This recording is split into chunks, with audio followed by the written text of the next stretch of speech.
ya, saya bisa menegakkan hak saya. Jadi kalau misalnya Anda ngerusak, misalnya meret aja saya bisa tuntut. Tetapi kalau misalnya mobil ini saya beli dengan berhutang, ya, mobil ini saya beli dengan berhutang, berarti secara otomatis sebelum kepemilikan mobil ini ada hutang yang harus saya bayar.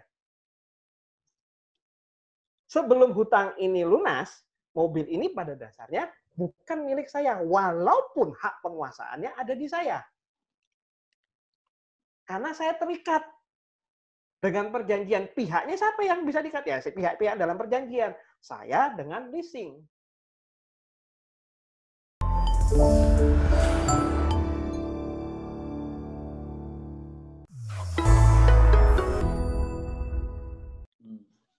Nah, jadi ketika ada orang lain misalnya, saya berhutang nih, saya beli mobil misalnya, hutang ke leasing.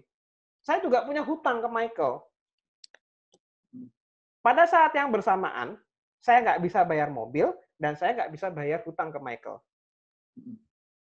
Datang sama-sama bareng-bareng ya ke tempat saya, minta hutangnya dilunasi.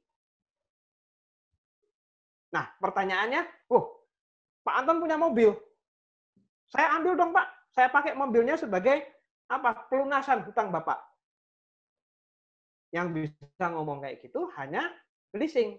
Karena kenapa? Saya sudah memperjanjikan sebelumnya. Sementara ke Michael tidak ada perjanjian itu. Nah, jadi hak mutlaknya leasing adalah dia jadi mendapatkan hak preferen, jadi hak yang mendapatkan pembayaran terlebih dahulu. Ketika ini mobil dijual, ternyata harganya lebih mahal dari hutang saya, kemudian Michael mau istilahnya apa ya, mau ngambil sisanya, monggo-monggo saja, silahkan. Tapi dia Michael tidak bisa. Iya, resikonya di siapa itu yang ya nanti bisa menikmati. Ya, intinya dia berhak mendapatkan pelunasan terlebih dahulu. Nah, karena kita bicara tentang jaminannya adalah kendaraan, jadi kalau misalnya dia fidusia, sebenarnya tetap menjadi istimewa. Hanya saja memang dari awal cara melakukan penyitaannya sudah keliru. Jadi yang memang berhak menyita atau melakukan eksekusi itu hanya jurusita pengadilan berdasarkan perintah dari pengadilan. Jadi kalau misalnya Anda punya, anggap aja lah hutang piutang pribadi, kemudian diletakkan hak jaminan di sana ya, jadi hak tanggungan, kemudian dilelang sendiri tanpa melalui pengadilan. Kemudian ada pemenang lelang, dapat ya, disalah lelangnya, dari salah lelang kemudian dibawa ke BPN untuk dikeluarkan sertifikat atas nama pemenang lelang. Nah, yang jadi masalah apa? Dia pegang di atas kertas sertifikat atas namanya. Tetapi ketika dia mau masuki rumah, ternyata rumah itu belum kosong. Masih dihuni oleh pemilik yang lama. Wah, itu repot, Pak. Nah, bolehkah dia menyuruh orang itu keluar? Boleh, menyuruh boleh, tetapi memaksa, mengeluarkan secara paksa, tidak boleh. Kalau dia dalam kapasitas, dalam artian orang itu memang adalah pemilik sebelumnya, maka tidak bisa dilaporkan secara pidana. Penerobosan, misalnya pekarangan, itu tidak bisa. Yang bisa dilakukan adalah apa? Meminta tolong kepada pengadilan untuk mengosongkan rumah tersebut.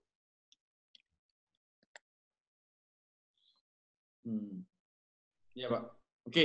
Nah, makanya kalau dari teman-teman di sini, yang di grup ini, kalau misalnya mau beli rumah atau aset lelangan, itu sebenarnya Anda bisa dapat dengan harga yang sangat murah. Kalau, ya ini ada syaratnya.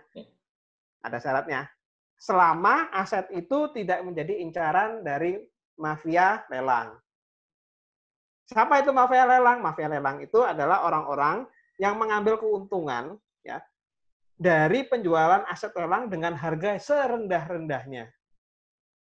Jadi kalau misalnya bank ini mau lelang ya, mau ngelelang rumah. Ini anggap aja nilainya 2 miliar. Hutangnya sama bank anggap aja 1,5 miliar nih, anggap aja ya 1,5 miliar. Karena kan pasti nilainya lebih besar daripada hutangnya. Yang namanya jaminan itu pasti seperti itu, lebih besar dari hutangnya. Jadi kalau misalnya untuk rumah, ya rumah tanah itu biasanya nilainya adalah 80% dari nilai hutangnya. Jadi misal nih, saya mau pinjam 80 juta, berarti saya harus menyediakan aset jaminan senilai 100 juta.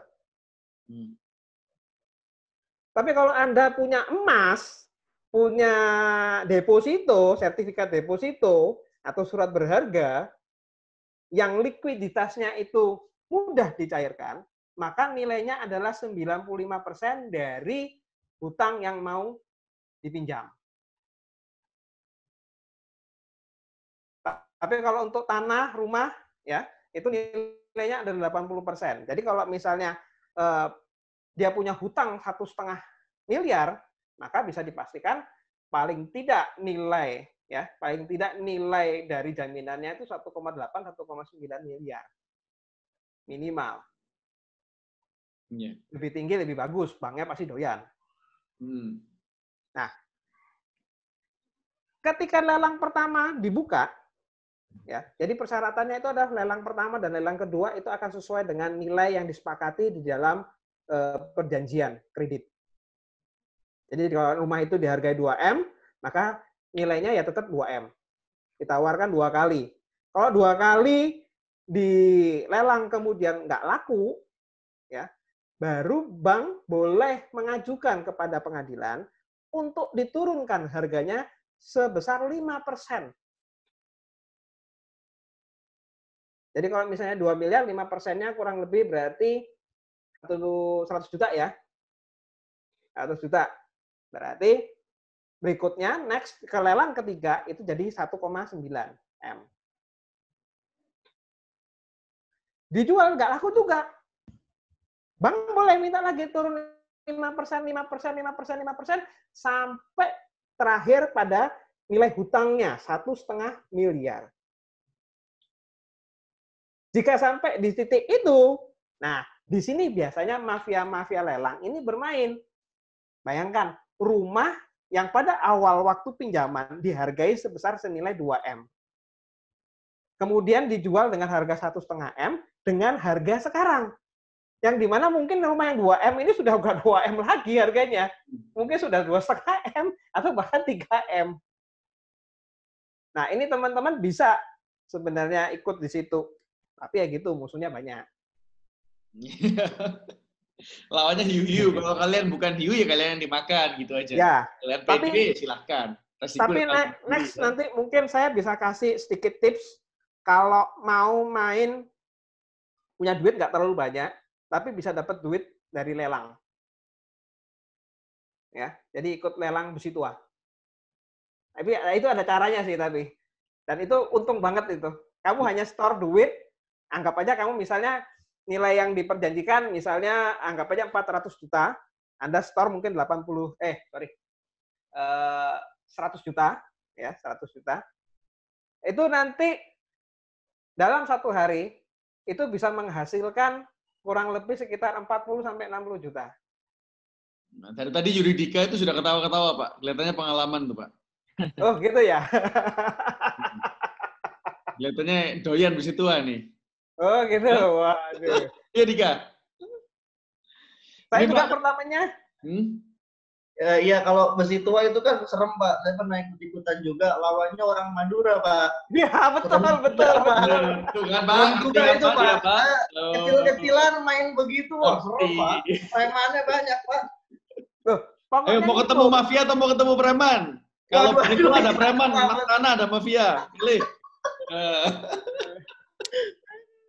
Mau main cuma ngikut aja, Mas Yuridika. Itu sebenarnya triknya cuma ngikut aja.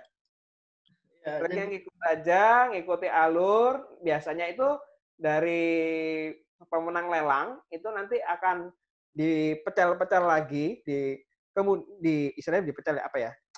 Dipotong-potong, dikecil-kecil gitu, kemudian dilelang lagi. Jadi mereka itu sengaja supaya kita tuh ditahan untuk tidak ikut menawar, supaya harga pembukaan itu atau harga paling rendah itu tidak berubah. Sehingga ketika barang ini diecer, itu barang itu bisa jadi mahal. Pak, ini ada yang mau tanya lagi, Pak. Ngantri nih, Pak. Waduh. Mungkin bisa dijawab sesuai pertanyaan biar apa? Yang lain bisa dapat kesempatan. Ini tadi siapa? Giga, ayo. Ini yang dari tadi minta seminar ini, Pak.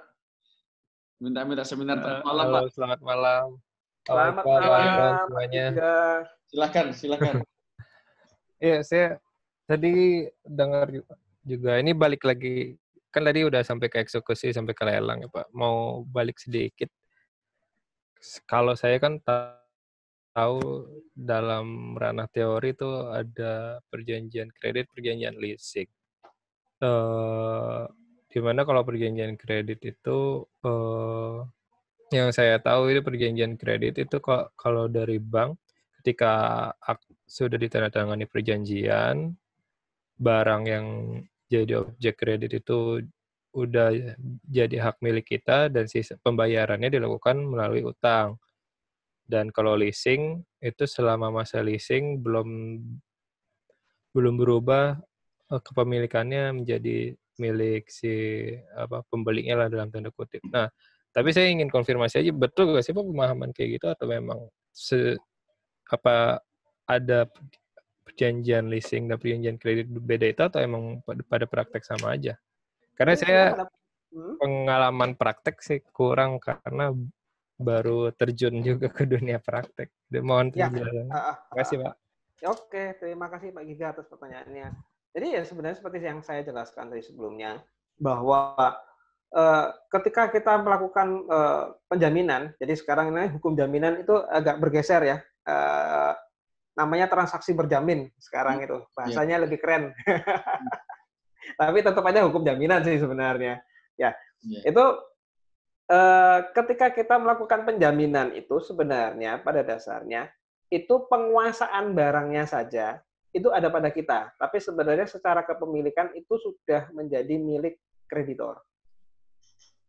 Constitutum possessorum ya Pak. Nah, dan apa namanya? Namun itu bersyarat. Syaratnya apa? Syaratnya kalau macet. Oleh karena itu, kreditor itu baru bisa melaksanakan haknya atau menegakkan hak-haknya ketika kredit itu dianggap macet. Selama itu nggak macet, ya tetap itu barang itu bisa dikatakan mungkin milik kita ya secara penguasaan, tetapi sebenarnya bukan milik kita lagi. Karena kenapa? Ketika Anda ingin mengalihkan, ya itu sudah nggak bisa. Kalau itu barang itu milik Anda, ya kembali lagi hak yang bersifat mutlak bisa ditegakkan ke siapa saja. Gua mau jual sama siapa, mau gua alihkan sama siapa, mau ditempati sama siapa, mau dipakai sama siapa, suka-suka gua dong. Itu barang-barang gua. Tetapi ketika ini sudah dijaminkan pada dasarnya hak itu sudah kita lepaskan semua. Hanya hak penguasaannya saja yang ada pada kita. Nah itu Pak, itu perlu dipertegas Pak. Kan kalau hukum jaminan ini pasti erat kaitannya dengan pemilikan dan penguasaan. Mungkin di sini nggak semua sudah paham, mungkin bisa dijelaskan singkat kira-kira perbedaan pemilikan dan penguasaan Pak. Oh ya, nah banyak yang mengira ya hak milik ya kalau kita misalnya punya tanah ini, punya tanah, rumah dan sebagainya. Hak yang paling tinggi apa? Orang semua bilang pasti namanya hak milik dong Pak, yang paling tinggi. Kan ada hak guna bangunan, ada hak guna usaha, terus terakhir tuh hak milik. Hak milik Pak yang paling tinggi. Anda salah. Karena pada dasarnya hak menguasai itu yang lebih tinggi. Oleh karena itu Anda butuh bantuan dari pengadilan untuk menegakkan hak milik Anda, karena Anda tidak bisa menguasai. Iya. Ya, kan kita bicara tentang barang, benda, itu kan masalah memiliki atau menguasai itu adalah kita bicara menikmati barang tersebut. Itu fungsi dari kepemilikan. Ketika Anda tidak bisa menikmati barang tersebut, berarti apa? Hak miliknya itu bukan hak yang tertinggi.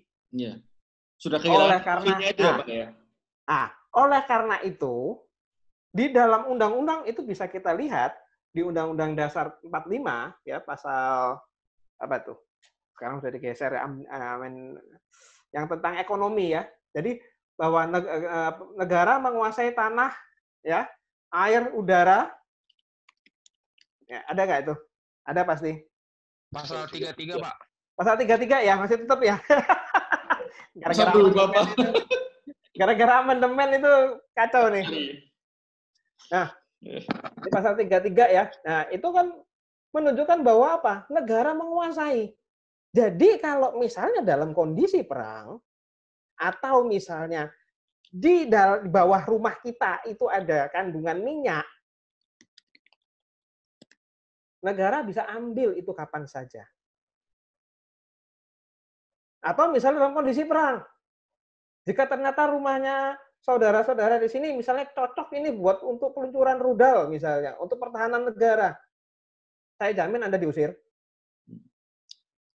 Walaupun saya tinggal tentara ya, Pak, hak milik yang menguasai negara.